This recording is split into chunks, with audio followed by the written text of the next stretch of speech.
11 ऑगस्टला केंद्रीय निवडणूक आयोगाच्या कार्यालयावर इंडिया आघाडीचा मोर्चा. निवडणुकीत मतांची चोरी झाल्याचा राहुल गांधींच्या आरोपावर इंडिया आघाडीच्या बैठकीत एकमत.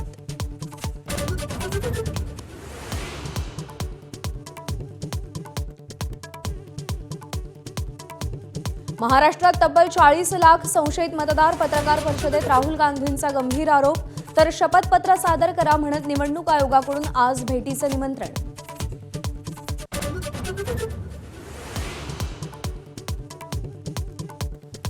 दिल्लीमध्ये उद्धव ठाकरेंच्या पत्नी रश्मी ठाकरे आणि काँग्रेस नेत्या सोनिया गांधींची भेट. राहुल गांधींच्या घरी झालेल्या बैठकीच्या वेळी दोघींची भेट झाल्याची माहिती.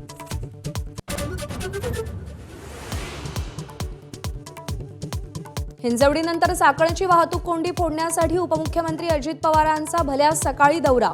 वाहतूक कोंडी होणाऱ्या रस्त्याची पाहणी केली.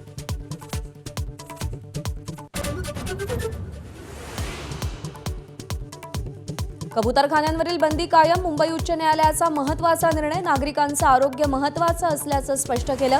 तज्ज्ञांचा सल्ला घेऊन पालिका आणि सरकारनं निर्णय घेण्याचे निर्देश.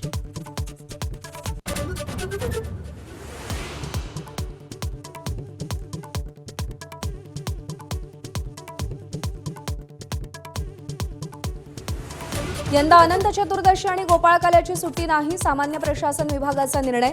सार्वजनिक सुट्टी पूर्ववत करा. गणेशोत्सव समन्वय समितीची मागणी.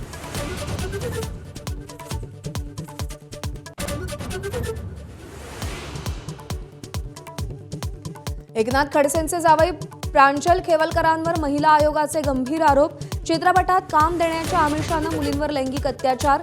तर महिलेची तक्रार आहे हे पोलिसांनी सांगावं. खडसेंचं आव्हान.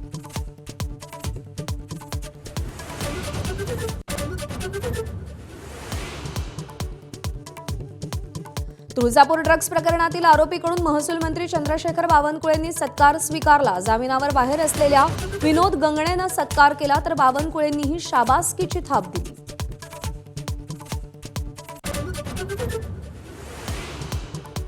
खालिद का शिवाजी चित्रपटाचं प्रदर्शन महिनाभरासाठी पुढे ढकललं. परीक्षण प्रक्रिया पार पडल्यानंतरच चित्रपटाच्या प्रदर्शनाचा मार्ग मोकळा होणार.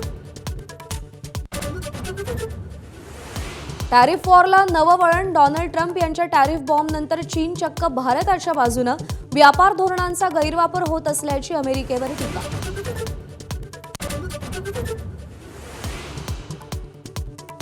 उत्तराखंडमधल्या पुरात अडकलेल्या पर्यटकांसाठी ऑपरेशन एअरलिफ्ट. आतापर्यंत 372 पर्यटकांना एअरलिफ्ट करून बाहेर काढलं.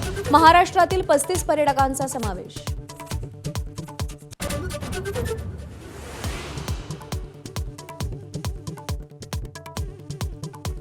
कपिल शर्माच्या कॅनडामधील कॅफेवरती पुन्हा गोळीबार. महिनाभरात दुसऱ्यांदा गोळीबार.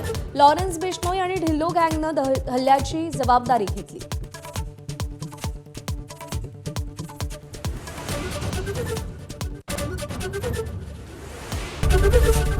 एबीपी माझा, उघडा डोळे बघा नीट.